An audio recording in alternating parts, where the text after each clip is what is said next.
La Revolución de Mayo es el mito de origen de la Argentina.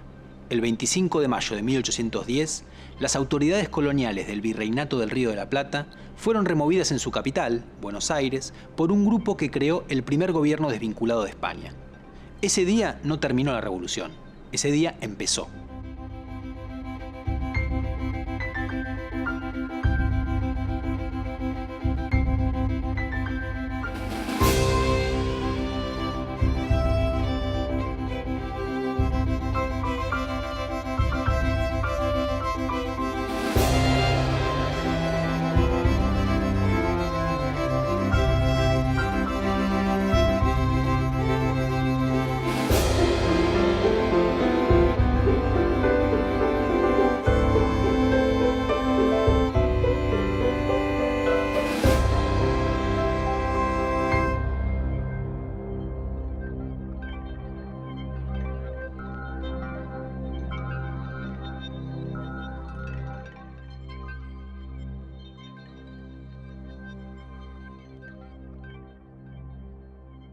¿Por qué fue una revolución? Cuando terminó el proceso, que iba a durar al menos 10 años, las razones por las cuales se mandaba y se obedecía habían cambiado. Los que habían sido súbditos del rey de España ahora eran ciudadanos republicanos. La economía ya no dependía de la relación con las minas de plata de Potosí, sino de la exportación de bienes ganaderos. La cúspide de la sociedad ya no la ocupaban los grandes comerciantes, sino los grandes terratenientes, y la actividad política involucraba a miembros de todas las clases sociales. Donde había estado el Virreinato del Río de la Plata, se iban a formar 4 naciones nuevas: Uruguay, Paraguay, Bolivia y la Argentina. El origen de esos cambios puede rastrearse en el principio de la Revolución, en 1810, cuando se empezó a delinear un proyecto que quería una sociedad más libre e igualitaria y empezó a pensar en la independencia. Ese proyecto fue impulsado por un grupo que estaba formado en torno a la figura de Mariano Moreno. Este programa rastrea los planes de la revolución y en particular el proyecto de su grupo más radical, el de los morenistas.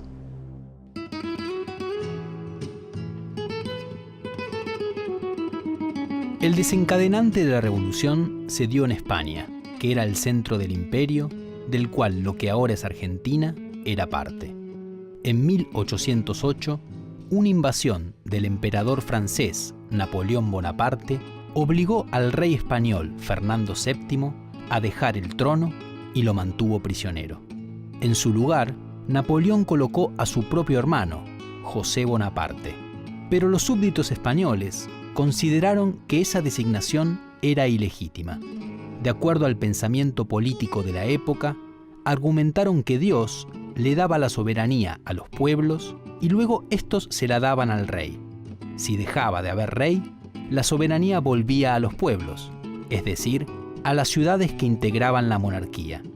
Así, ante lo ocurrido, distintas ciudades españolas formaron juntas para conservar la soberanía del rey cautivo. Los dominios españoles en América se mantuvieron leales a esa junta central. El inicio del movimiento de independencia parte del supuesto que el origen de la soberanía es el pueblo. Es decir, de Dios viene al pueblo, pero en la práctica las instituciones, las decisiones que hay que adoptar provienen de decisiones del pueblo. Pero el pueblo no existía en 1810. Existían pueblos.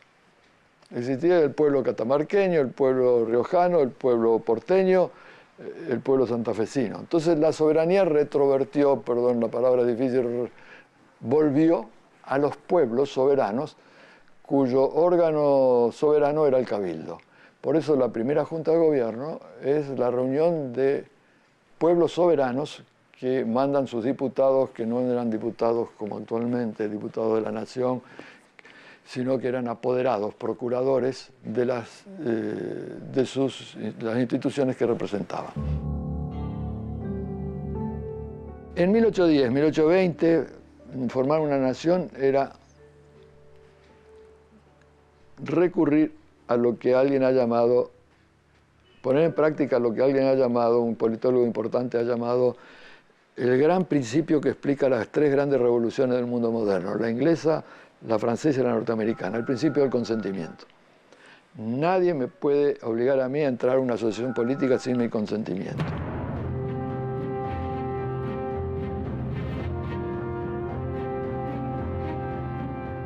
En 1810, los franceses triunfaron militarmente y tomaron toda España. La Junta Central desapareció. Ante este nuevo colapso, en América ocurrió algo similar a lo que había pasado en España. Se sostuvo que la soberanía había vuelto a los pueblos y se formaron juntas de gobierno. Sin ponerse de acuerdo previamente, eso hicieron Caracas, Santiago de Chile, Cartagena, Bogotá y algunas ciudades mexicanas. Fue también lo que ocurrió en Buenos Aires en mayo de 1810. Cuando llegaron a Buenos Aires las noticias de la caída de la Junta Central Española, un grupo empezó a exigir medidas al respecto. En pocos días, logró presionar para que se convocara un cabildo abierto en el cual se decidió por mayoría la destitución del virrey y la formación de una junta de gobierno. El virrey saliente intentó ponerse a la cabeza de la junta, pero el 25 de mayo, una movilización ante el cabildo, apoyada por el regimiento de patricios, un cuerpo miliciano formado por vecinos de la ciudad, lo obligó a renunciar e impuso una junta sin participación de las viejas autoridades. La revolución había triunfado.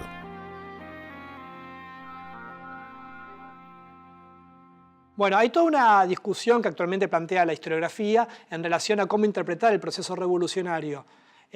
Tradicionalmente esto tiene que ver casualmente con la idea de nación. Cuando se impone una idea de nación como un sujeto de la historia y la nación argentina como un sujeto que recorre todo el pasado rioplatense, lo que se supone es que hacia 1810 había una nacionalidad oprimida y que lo que se hizo el 25 de mayo es procurar liberarse de la opresión colonial. Lo que actualmente plantea la historiografía, dicho en forma muy sintética, obviamente esto es un proceso muy complejo, es que en realidad lo que hacia 1810 existía no era una nacionalidad, sino que era un conjunto de pueblos organizados en el virreinato que formaban parte de la corona española. En realidad, en mayo de 1810 no puede decirse que hay una revolución. Hay un recambio del gobierno, un desplazamiento del virrey y la instalación de una junta provisoria de gobierno, respetando los marcos de ese momento legales de la legitimidad política en el imperio. Ahora, para los que son desplazados ya es una revolución. Ellos lo viven como una revolución. En los años siguientes, en la medida que esta disputa política se convierte en una guerra, y una guerra que es mucho más larga de lo que ellos imaginaron que iba a ser, y esa guerra necesitó una enorme movilización social de ambos bandos.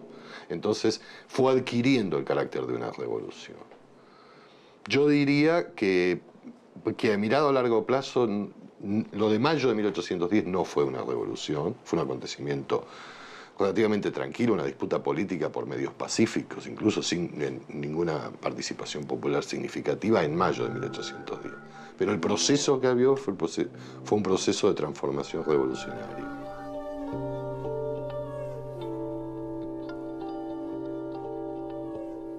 Ante la pregunta, la Revolución de Mayo fue efectivamente una revolución, pero no arrasa con las instituciones públicas, con la organización pública. Eso se va a ir despejando a partir de 1820 y tampoco instala, como ninguna revolución lo hizo en ese momento, ninguna, la igualdad civil.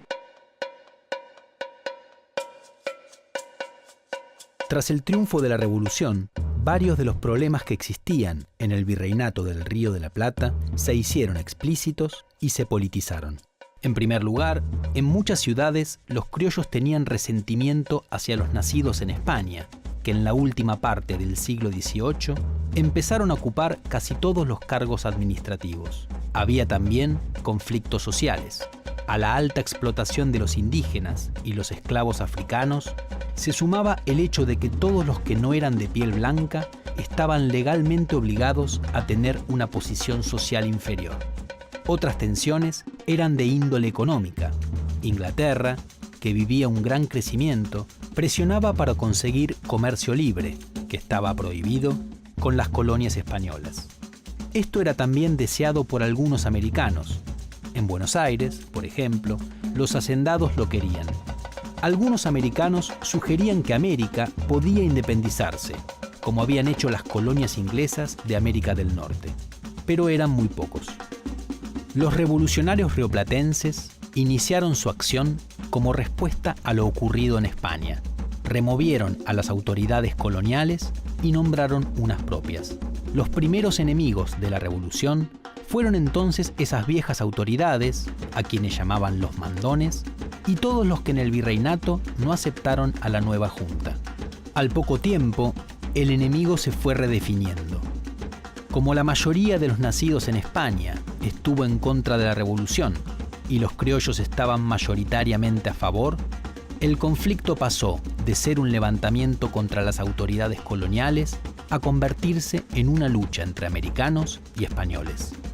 El primer proyecto de los revolucionarios fue el autogobierno, en principio dentro de la monarquía y hasta que retornara el rey prisionero.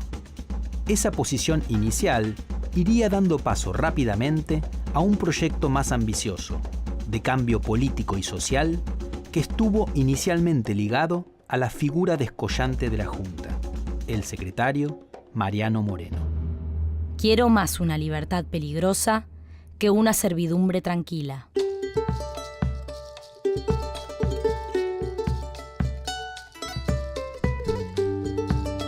Para Mariano Moreno, lo que comenzó en mayo de 1810 no era solo la formación de un gobierno que reemplazara a las autoridades coloniales. Moreno quería ir más lejos. Para él, revolución implicaba una transformación completa del orden vigente. Era la reinstalación de la libertad, la razón y la justicia universales. Moreno creó el periódico La Gaceta, órgano de difusión de la revolución, y allí sostuvo que pese al amor que los americanos tenían por su monarca preso, había que pensar que en realidad el rey de España no era legítimamente rey, porque los americanos no acordaron con él que fuera su soberano, sino que se impuso por conquista. En esa crítica del dominio colonial estaba el germen de la idea de independencia. También empezó a impugnar a la monarquía como sistema, abriendo las puertas para la república, es decir, para un sistema en el cual el pueblo gobernara a través de sus representantes, lo cual en la época era una gran transformación. De todos modos, los pasos de Moreno no seguían un plan preestablecido. Fue un político en acción y sus opiniones se fueron formando y desplegando mientras ejercía funciones de gobierno. Bernardo de Monteagudo, que más tarde iba a continuar la obra de Moreno, afirmó que la revolución parecía más la obra de las circunstancias que la de un plan premeditado de ideas. Es decir, hubo hombres que se transformaron en revolucionarios en el proceso mismo de hacer la revolución. Todos los que derribaron a las autoridades coloniales en 1810 compartían una actitud revolucionaria. Lo que distinguió a Moreno y sus seguidores fue la confianza en la voluntad como clave de la política. Si cada hombre no conoce lo que vale, lo que puede y lo que se le debe, nuevas ilusiones sucederán a las antiguas, y después de vacilar algún tiempo entre mil incertidumbres, será tal vez nuestra suerte mudar de tiranos, sin destruir la tiranía.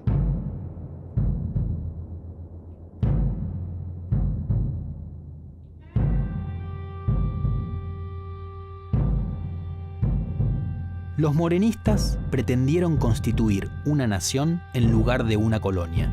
No sabían bien cuál iba a ser esa nación, pero sí que se afirmaba sobre el principio de la soberanía popular. De hecho, la revolución se hizo en nombre del pueblo. Ese pueblo iba a gozar de los beneficios de la igualdad, que se extendía a actores muy relegados. Pero al mismo tiempo, ese proyecto era custodiado por una minoría que se creía capaz de guiar los pasos de una revolución que prometía libertad política, igualdad y luces para el pueblo. Apasionados con la causa revolucionaria, los morenistas no dudaron en apelar a la violencia para doblegar a sus adversarios políticos. Varios funcionarios opuestos a la revolución fueron fusilados, como le ocurrió al ex virrey Liniers, héroe de las invasiones inglesas. Hagamos un pacto recíproco de unir nuestras fuerzas y tomar un solo brazo capaz de aniquilar de un golpe a todos los opresores y sostener la independencia del sur.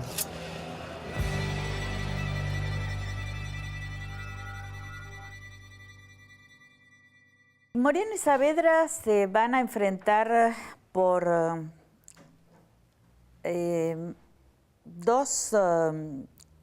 tienen dos concepciones del cambio, aunque conocemos mucho más la de Moreno que la de Saavedra. Es decir, lo que conocemos de Saavedra es oposición a Moreno. Saavedra, si tanto Saavedra como Moreno, los dos participaron en la formación de la Junta y fue fundamental la participación de Saavedra en la determinación de destituir al virrey y constituir un gobierno propio. Por lo tanto, digamos, Moreno y Saavedra coinciden en la creación de la primera Junta y también en el envío de las expediciones para colaborar con los pueblos en la elección de diputados y en avanzar y consolidar la revolución. Donde creo que empiezan a disentir es en el ritmo que tenía que tomar eso. Decididamente, es decir, Moreno que quería enviar las expediciones auxiliadoras para garantizar que los diputados prontamente lleguen a Buenos Aires y se reúne un Congreso Constituyente. Y no estaba de acuerdo con que los diputados se incorporen en la Junta, porque si los diputados se incorporaban a la Junta constituyendo la Junta Grande, se aplazaba o retrasaba la convocatoria de un Congreso. Por lo tanto, si se aplazaba la convocatoria de un Congreso, no había ámbito para decidir la declaración de una independencia, ni tampoco para reformar al antiguo régimen, al gobierno. Saavedra, por el contrario, consideraba de que los morenistas habían ido demasiado lejos y que la oposición, que no convenía acentuar la oposición entre españoles europeos y españoles americanos, que había que ser más cauto, avanzar más lentamente.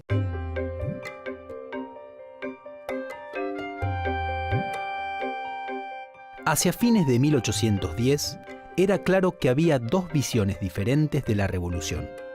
Mientras que los que estaban con el presidente de la Junta, Cornelio Saavedra, no querían en lo inmediato más cambios que el autogobierno que ya habían conseguido en mayo, para los seguidores de Moreno la revolución recién había empezado. Había que expandir la transformación. Saavedra obtuvo el apoyo de los diputados del interior, que a fines de 1810 llegaron a Buenos Aires para incorporarse a la Junta. Moreno se oponía a esa ampliación y proponía la convocatoria a un Congreso Constituyente. Derrotado en esa intención, abandonó el gobierno en diciembre de ese año y murió poco después. Otras figuras como Juan José Castelli, Hipólito Vieites, Juan Larrea y Monteagudo continuaron sus ideas. Muchas de ellas se plasmaron en la obra de la Asamblea del año 13, como la libertad de vientres, que emancipaba a los hijos de los esclavos, o la abolición de los títulos de nobleza, de la tortura y de la Inquisición. Otras se impondrían más tarde, como la independencia y el sistema republicano de gobierno. Hasta 1815, los distintos gobiernos revolucionarios mantuvieron varias premisas del proyecto morenista: la convicción de ganar la guerra contra los enemigos de la revolución, la certeza de que había que gobernar centralizadamente desde Buenos Aires, el republicanismo y el apasionamiento por la libertad. El Congreso de Tucumán, que terminó declarando la independencia de un nuevo país en 1816, fue, sin embargo, más conservador políticamente. Tras su histórica decisión, sostuvo que ella marcaba el fin de la revolución y el principio del orden. El proyecto morenista, aunque tuvo un importante legado, dejó entonces de existir. No hay revolución sin revolucionarios. Los revolucionarios de todo el mundo somos hermanos.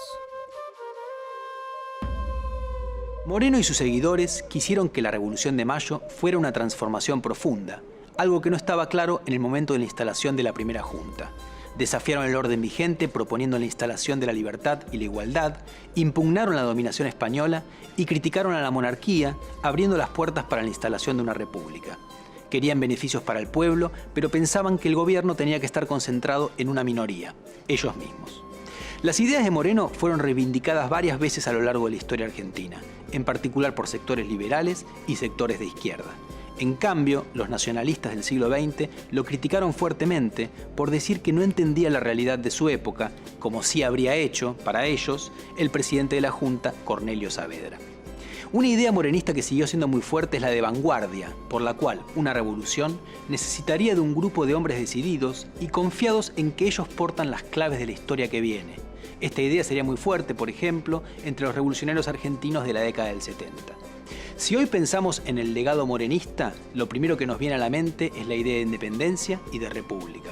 La de igualdad, por el contrario, fue la más fallida y de hecho sigue siendo una de las más grandes asignaturas del país que la revolución contribuyó a crear.